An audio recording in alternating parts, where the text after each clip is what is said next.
Mavs fans, what's going on? Welcome into NBA Now from Chat Sports. I'm your host, Jimmy Crowther, and today we're going to be breaking down some Dallas Mavericks news and rumors, as well as previewing the game against the New Orleans Pelicans. Let's start out with some rumors here. Bradley Beal, could he be forcing his way to Dallas? Obviously, the Wizards and the Mavs played each other in that season opener. Bradley Beal got ejected in the fourth quarter. He wasn't all that efficient, even though he had a pretty good game on the scoring end. Luka Doncic torched him.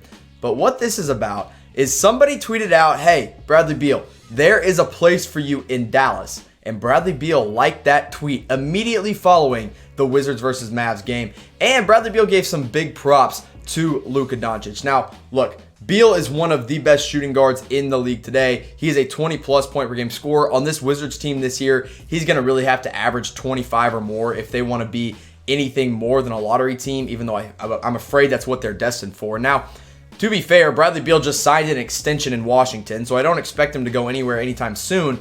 I never really understood why he signed that extension because this team is, again, going nowhere fast, and now he locked himself into that spot as the Washington Wizards' main guy until Bradley Beal comes back, honestly. And even when John Wall comes back, and even when John Wall does come back, Bradley Beal might be the better player at this point in their careers. Now, if you're a Mavs fan, let's just dream for a second here and talk about this potential new big three. You've got Kristaps Porzingis, Luka Doncic, and Bradley Beal if that were to happen. KP, that's an immediate 7'3", 23 point per game kind of guy. He's going to block shots. He's going to be your defensive guy as well. Luka Doncic, that's your point guard. He's handling the ball at all times, and we've seen it already. This is the year that he could get into that 25, 26 point per game range.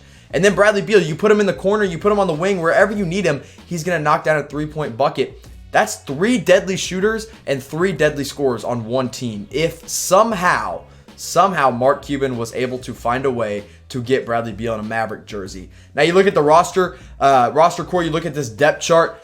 DeLon Wright's still your starting technically point guard. Bradley Beal at the 2. He immediately fills that role as the 5th starter that the Mavericks have had so many questions about this season. Luka Doncic, that's your forward. Kristaps Porzingis and Dwight Powell. That is a deadly starting 5 in Dallas if that were to ever happen. Now, for it to happen, the Mavs would have to put together a pretty good trade package, and I want you guys to come up with your best Bradley Beal trade package that the Mavericks could pull off. It'd probably have to be a combination of something like Tim Hardaway Jr., maybe Jalen Brunson, Dwight Powell, whatever it may be, some draft picks. I want you to put your trade scenario in the comment section below for me to check out. Now let's talk about players that are currently on the Mavs, and Courtney Lee. He got the start against the Wizards, which just kind of blew me away, and I think everybody else away too, because we've been talking about this starting 5 spot. Who's going to be that 5th starter? Courtney Lee's name has almost never, ever popped up. He started a couple times in preseason. We figured, hey, that's probably just because it's preseason. But Rick Carlisle calls his number on night 1. And in that first game, 4 points, 1 rebound, 2 fouls. Didn't make a 3-point attempt. He had a couple nice layups, 1 drive on the baseline. 1, he got his own rebound and put in a nice little floater. But Courtney Lee only played 16 minutes. He started, but he played the least amount of minutes on this team. So even though he was the starter, didn't really mean a whole lot if we're being honest. Courtney Lee is not going to be a regular starter, I don't think. And even if he is, he's not getting starter minutes anytime soon. So I mentioned it just a second ago, but he wasn't one of the main guys we talked about for this 5th spot. It's always been an argument between Justin Jackson, Dorian Finney-Smith, Tim Hardaway Jr., and now you throw Courtney Lee in there. Is he a guy that could potentially take this spot? I don't think he's going to be a regular starter. I don't think there's any reason for him to be, especially when the 3 ball is not falling for him. Now, Rick Carlisle was asked about it. He said, hey, why did we go with Courtney Lee in this starting 5? He said they watched a bunch of game tape. They watched a bunch of film of every single guy guarding Bradley Beal, and he said Courtney Lee was the best defender based on the tape they watched, and Bradley Beal had a pretty off night when it comes to shooting, so I guess it was a good call by Carlisle. I don't expect Courtney Lee to be in the starting 5 on a regular basis, but I want to ask you guys, because it's not up to me, it's up to Rick Carlisle and what the fans want. Should Courtney Lee continue to start for the Dallas Mavs? Type Y for yes, type in for no. I'll say this. The 5th spot in this lineup is going to continuously be fluid. Courtney Lee could start some nights. Dorian Finney-Smith could start some nights. Justin Jackson, Tim Hardaway Jr. Heck, I could see Jalen Brunson or Seth Curry starting as well some nights. I don't think Courtney Lee will start more than 10 to 15 games this year before somebody else gets that spot. But let me know what you guys think. Type Y if you think he should keep starting. Type in if you say no. Now let's move on to Seth Curry, another shooting guard for the Dallas Mavericks. He's battling a bit of a hand injury. Now, if you don't know, there was some pretty rough weather in Dallas. There was a tornado that ran through Dallas. Seth Curry and his wife had to hide during that tornado, and he cut his hand while it was happening, cut up a few fingers, but he played through it on night one. He looked okay. He had a pretty good game. He had 9 points.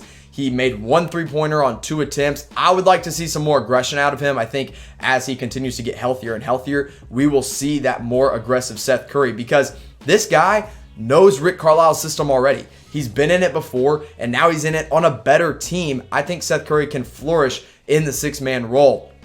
You know, he was dealing with a knee injury in the preseason. Maybe that's still hampering him just a little bit.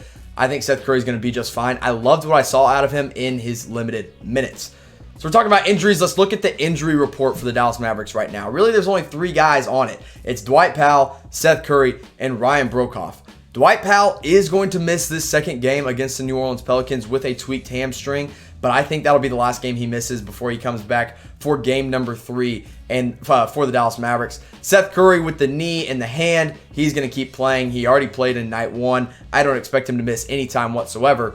And then Ryan Broekhoff, the sharpshooting wing, he did tweak his ankle, but I don't really think it's a big deal. He didn't suit up night 1. I don't think we'll see him suit up a lot, because there's nights where Ryan Broekhoff just isn't going to play because he is not one of the better players on this Dallas Maverick team outside of his 3-point jumper.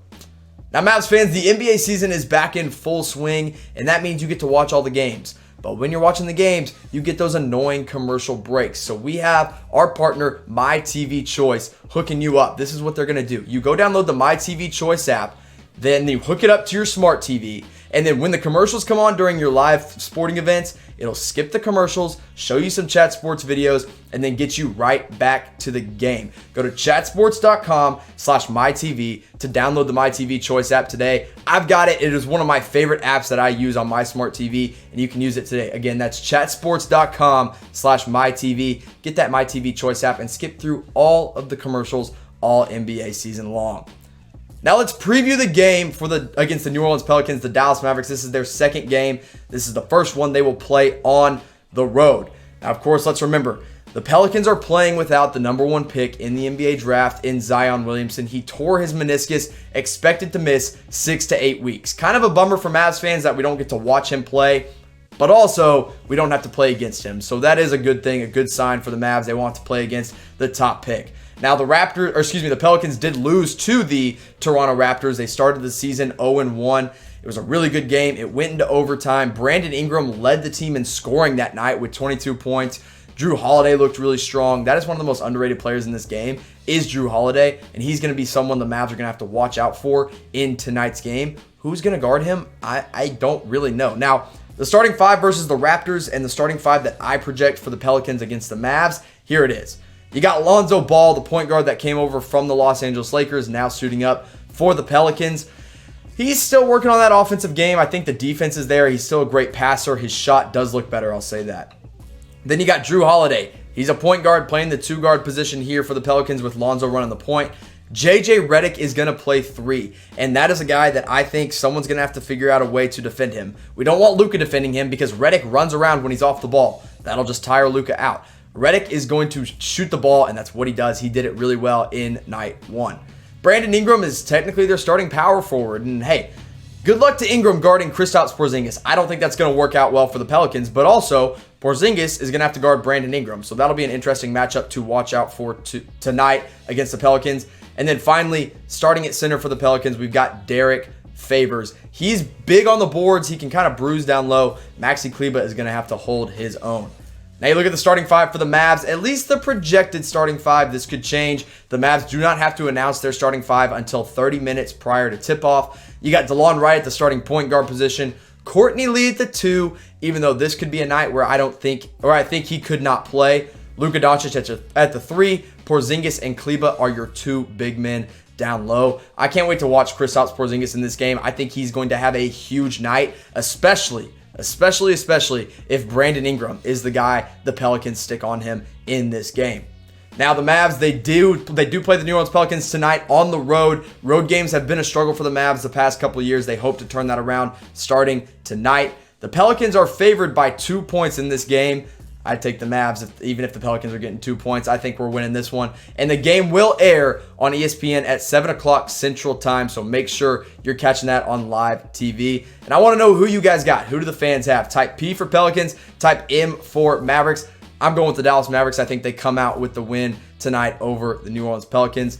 Now, guys, before you watch the game tonight, before you turn it on ESPN, you need to go download the MyTV Choice app. So when those commercials come on, you don't have to watch them. You don't have to watch the same boring commercials all game long. Instead, you can watch great Chat Sports videos when you sync the MyTV Choice app up to your smart TV. You go to chatsports.com/MyTV. They'll hook you up with the MyTV Choice app. Thank you guys, and I'll see you next time.